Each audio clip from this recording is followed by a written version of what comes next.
नमस्कार बच्चों, sunrise RBSC classes में आपका स्वागत है। आज मैं आपको प्रीपोजिशन के बारे में बताऊंगा कि प्रीपोजिशन होता क्या है और ये कहाँ पर यूज होता है। अंग्रेजी में ज़्यादातर बच्चे प्रीपोजिशन में बहुत ज़्यादा गलती करते हैं, तो आज प्रीपोजिशन को पूरी तरीके से पढ़ेंगे हम। ये वाक्य के एलिमेंट्स को जोड़ने वाले स्ट्रक्चरल वर्ड्स होते हैं। इनके बाद कोई नाउन या प्रोनाउन या जिरेंड होगा। इनके बाद क्या होगा? नाउन होगा या फिर प्रोनाउन होगा या फिर जिरेंड होगा। जैसे कि example to, on, onto, in, etc। ये हमारे प्रीपोजिशन है। अब जैसे कि कोई एक लड़का है, ठीक है, उसको गंगापुर जाने के लिए किस प्रीपोजिशन का प्रयोग करना होगा? जैसे मान लो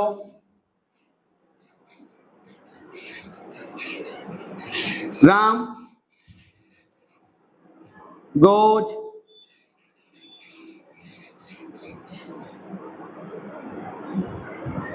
गंगापुर सिटी। तो यहाँ पे राम है, राम क्या है? नाउन है। गोज हमारी क्या है? वर्ब है। और गंगापुर सिटी भी क्या है? हमारे एक नाउन है। तो इन दोनों को जोड़ने के लिए किस प्रीपोजिशन का प्रयोग होगा? टू प्रीपोजिशन का प्रयोग होगा। प्रीपोजिशन के अंत में हमेशा या तो नाउन मिलेगा या फिर आपको प्रोनाउन मिलेगा या फिर जिरेंड मिलेगा, लेकिन मिलेगा जरूर। प्रीपोजिशन के लास्ट में हमेशा क्या मिलेगा आपको? या तो नाउन मिलेगा या फिर प्रोनाउन मिलेगा या फिर जिरेंड वर्ब मिलेगी। पहला है डायरेक्शन, यानी दिशा या गति में होने पर कौन कौन से प्रीपोजिशन है, और एक है पोजीशन, यानी स्थिति या स्थिर होने पर कौन कौन से प्रीपोजिशन है जो दिशा या गति को दर्शाते हैं।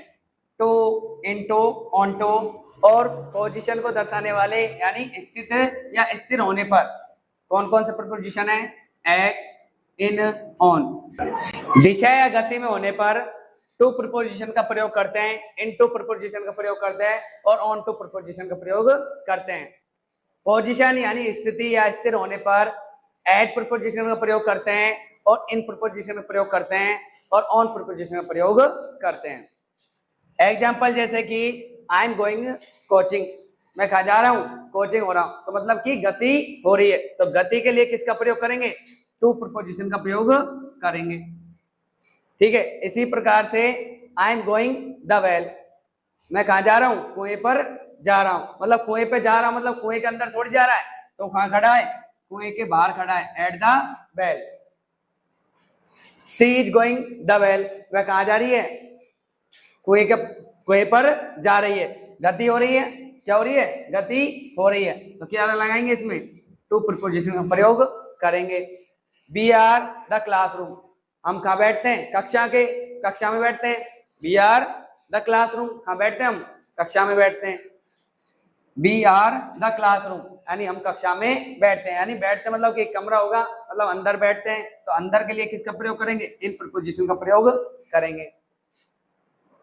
जैसा कि इसमें पहले ही मैंने भर दिया, she is the at the bell, she is the at the bell, वह कहाँ खड़ी है? अब वो कुएं पर खड़ी है। अब अगर हम इन कर देंगे, कुएं के अंदर चल जाए, सी इज एट द बेल, वह कुएं पर खड़ी है, मतलब वो उसके पास बैठी है या फिर खड़ी है, कुछ भी मान लो, लेकिन वहां पे पहुंच गया। अगर हम इसमें इन लगा देंगे तो क्या हो जाएगा? सेंटेंस रॉन्ग हो जाएगा। ठीक है, 10th क्लास का लड़का है, उसकी परसेंटेज 10वीं में 90% बन जाती है और वो खुशी के मारे कहाँ कूद जाता है? कुएं में कूद जाता है। तो उसके लिए क्या लगाएंगे हम? तो गति हो रही है, गति के लिए हम किसका प्रयोग करेंगे? इनटू का प्रयोग करेंगे। ठीक है, अब वो वेल की जगह हेल जाए, इससे कोई मतलब नहीं है। ठीक है, the book is the table, book किस पर पड़ी हुई है? टेबल यानी कुर्सी पर पड़ी हुई है। स्थिर है, तो किस प्रीपोजिशन का प्रयोग करेंगे? ऑन प्रीपोजिशन का प्रयोग करेंगे। The book is on the table, किताब कहाँ है? टेबल पर रखी हुई है। अब आता है हमारा एक्रॉस और अलोंग। एक्रॉस क्या है, एक छोर से दूसरे छोर तक या उस पार। अलोंग का अर्थ होता है किनारे किनारे या पंक्ति पंक्ति। मान लो ये स्विमिंग पूल है, क्या है, स्विमिंग पूल, ठीक है। एक लड़का यहां से तैरता है, अब वो तैर कर यहां से वापस आएगा या फिर वो उस पार जाएगा।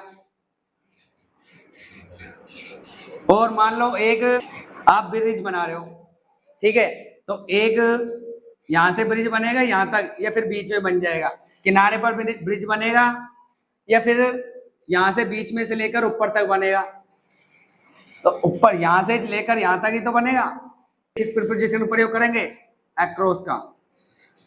अगर हम किनारे किनारे चलते हैं तो किस प्रीपोजिशन का प्रयोग करेंगे, अलोंग का। एग्जाम्पल है हमारे अक्रॉस और अलोंग के, एक छोर से दूसरे छोर तक या उस पार। अलोंग का अर्थ होता है किनारे किनारे या पंक्ति पंक्ति। एग्जाम्पल देखो इसके, दे स्वाम द रिवर, वो किससे, नदी के किस पार गए, उस पार गए। दे स्वाम यानी तैर कर, तो किसके लिए आए, मतलब एक छोर से दूसरे छोर तक गए, तो किसका प्रयोग करेंगे, अक्रॉस का। किसका प्रयोग करेंगे, अक्रॉस का।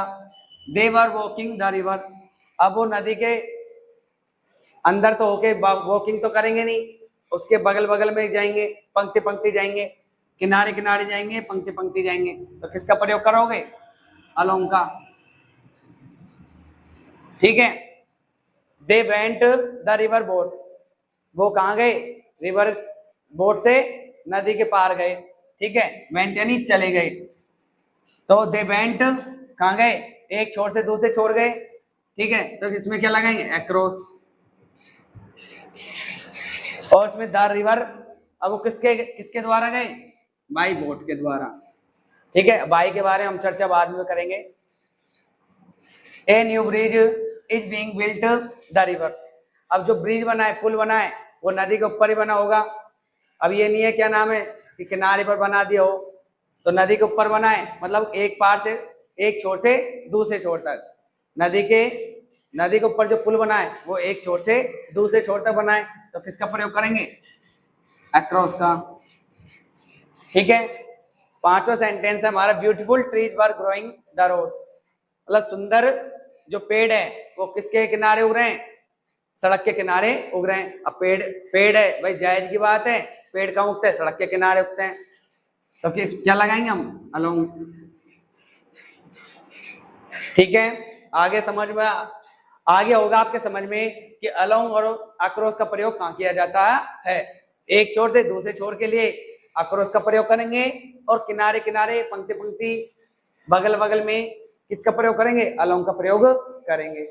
छठा एग्जाम्पल कौन सा है हमारा, the terrorist are hiding the border, जो आतंकवादी है, अब वो पंक्ति पंक्ति तो डूबेंगे नहीं, तो कहाँ डूबेंगे, एक छोर से दूसरे छोर पर, या तो दीवार होगी मतलब उस पार होगा। आतंकवादी कहाँ होते हैं, उस पार होते हैं हमेशा, तो क्या लगाएंगे हम इसमें, अक्रॉस, यानी उस पार। आतंकवादी कहाँ छुपे हुए हैं, उस पार छुपे हुए हैं, किसके पीछे, सीमा के पीछे। It was a no ball as his foot the